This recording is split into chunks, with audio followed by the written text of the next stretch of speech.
to the channel, and today we are going to be covering some training. So we're going to be talking about how I train when I'm trying to get shredded, which is right now.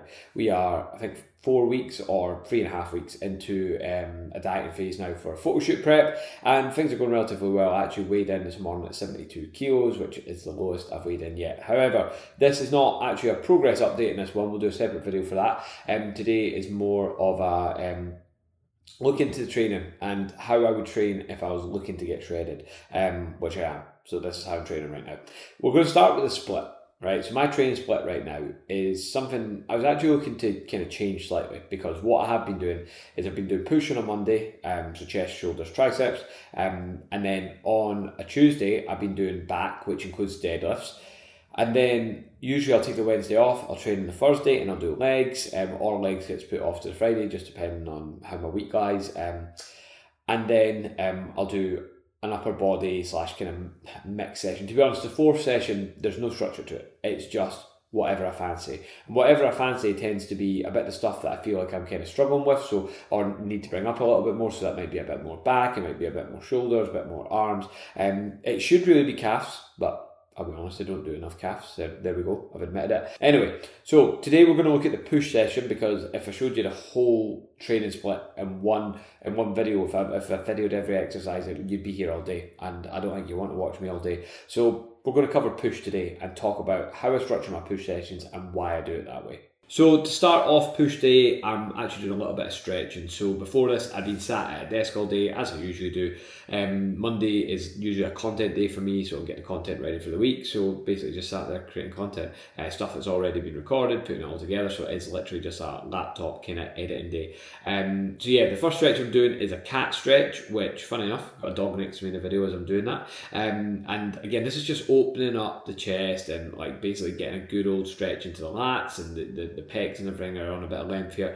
And then, when you've been spending a lot of time kind of hunched over at a desk, we're getting into a bit of extension of the spine. Honestly, it just feels good. It just feels good. I never used to be someone who was too into stretching before a workout, because stretching, especially static stretching, actually reduces force output. But I think when we're thinking about this, right, we need to think of the scenario we're in, and like how much is that going to impact things, because ultimately, okay, I might lose a bit of force output from my pecs because I've been stretching them, but ultimately, is that going to matter if my back's in pieces if I don't do it? No.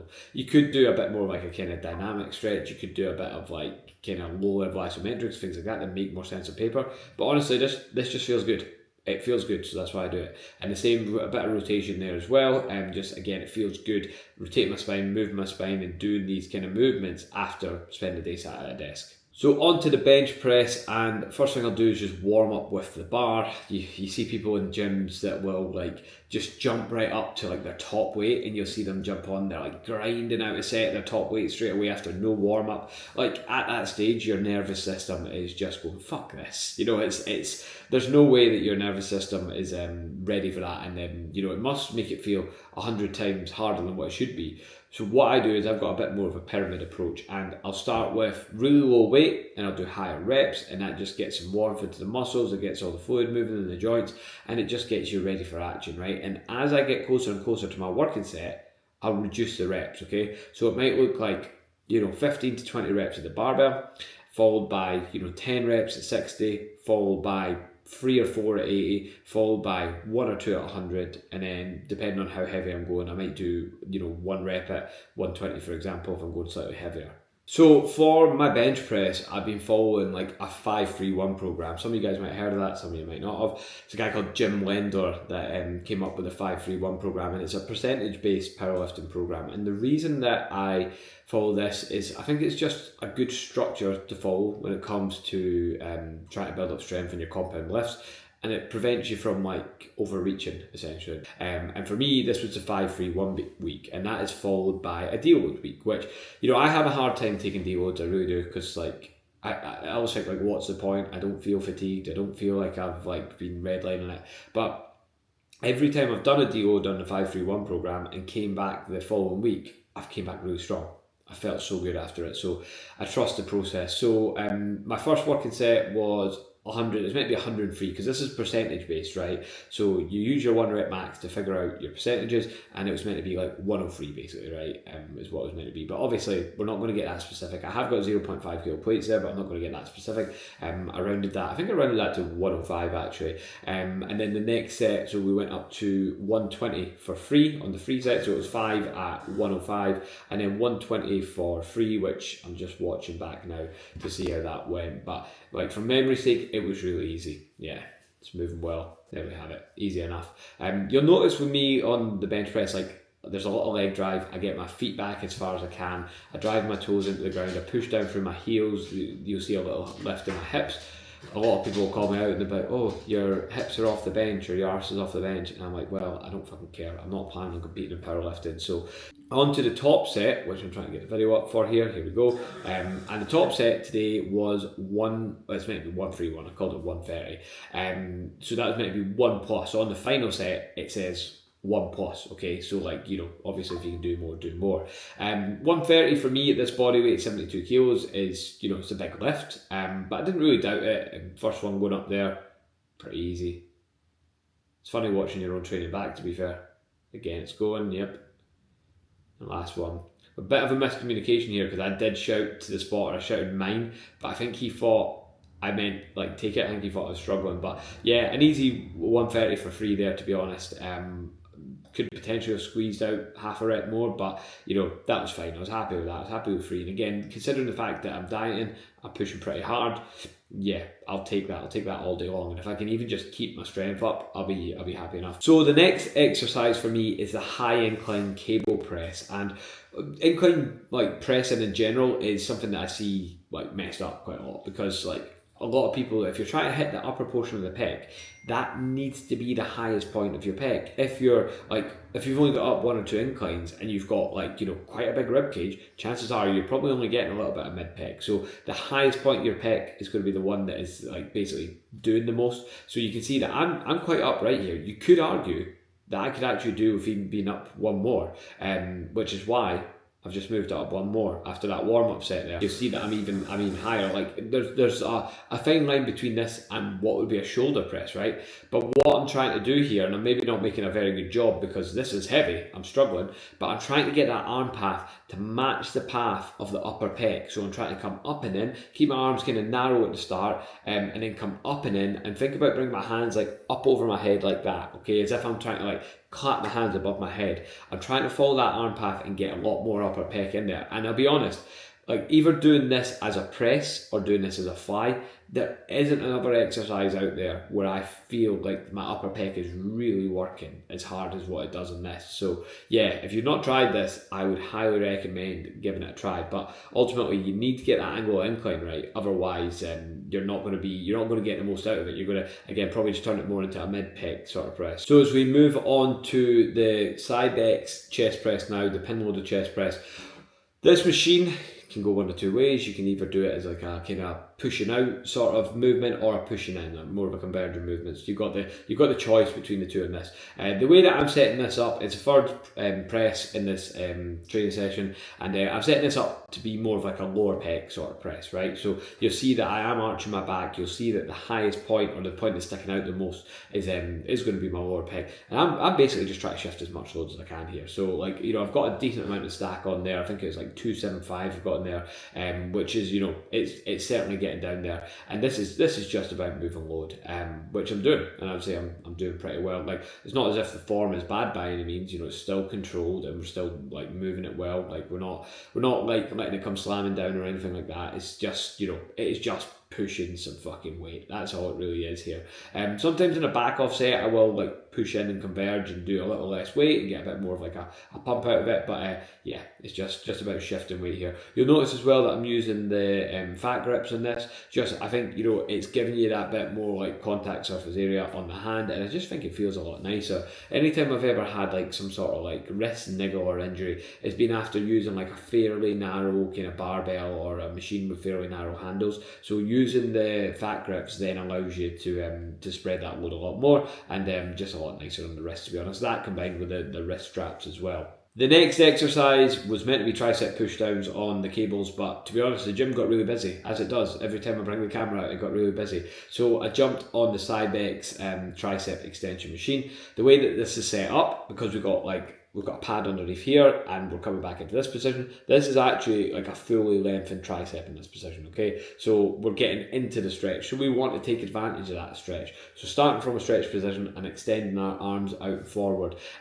So this is like equivalent to, I was meant to have skull crusher in the program with dumbbells, which is the way I'd usually do it, but I just swapped this out for the skull crushers. So there's no point in me doing the skull crushers when I'm doing the machine as well, because it becomes redundant. Like, you're doing the same thing twice. There's no point in doing 2 lengthened range tricep exercises in there, in my opinion. I just don't see the point in it. But yeah, I really like this machine, to be honest. Like, it's got fixed handles, as do a lot of arm machines. And like, for some people that is always going to be a problem. Some people's elbows won't want to move in that direction like that.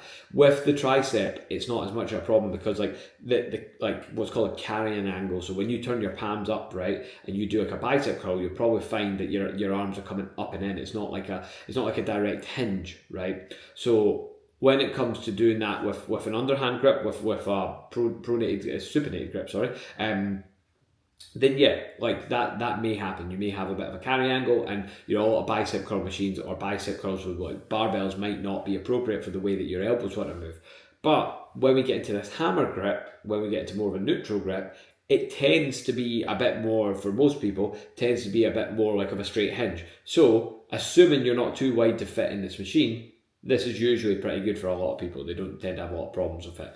All I'm thinking about is driving my elbow into the lower pad on the bottom there and extending my arms. This does get pretty tough near the end. So like, although we're getting into a good stretch here, there is a lot of emphasis on that more shortened position at the end of the movement. But yeah, really like that exercise, to be honest. And although it wasn't necessarily what I had programmed in, it does the job. And then finally, I did get onto the cables to do some tricep pushdowns. There's probably not too much to say about tricep pushdowns. They're kind of your bread and butter sort of movements that everyone's going to want some sort of like tricep pushdown in their training program.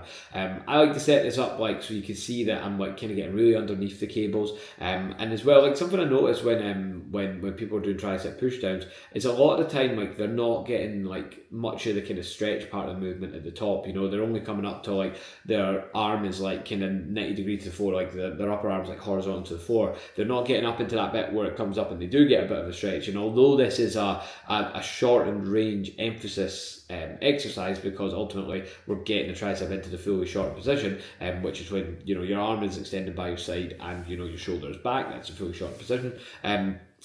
You still want to make the most of the whole movement, the entire kind of range of motion. So yeah, bear that in mind, because I see that with a lot of people. And then finally, the last exercise was meant to be lying cable lateral raises, but again, like I could only get on one side of the cables. It just happened to be a pretty busy time in the gym, so I've poorly filmed some cuffed cable lateral raises here, which we finished up on. And yeah, the reason I've set this up the way I have, I mean, it's not absolutely perfect, but I was aiming to have it set up so that like the cable was almost horizontal to the floor at the start, which it's almost there, it's not quite there. But what it means is like at the start of the movement, because that cable is furthest away from your shoulder there, what's happening is the how do I say this, the effectiveness of that weight, because the cable's further away from the shoulder, is more at the start, and as it gets closer to the shoulder throughout the movement, the effectiveness becomes less. So what's happening is, in an exercise where our muscle is strongest at the start and weakest at the end of the movement, we have got a profile from the weight which goes from being heaviest at the start to lighter at the end of the movement. So it means there's more consistent challenge throughout the entire range. Isn't that cool? Yeah, it is. So that's how it generally works, guys. That's my push day.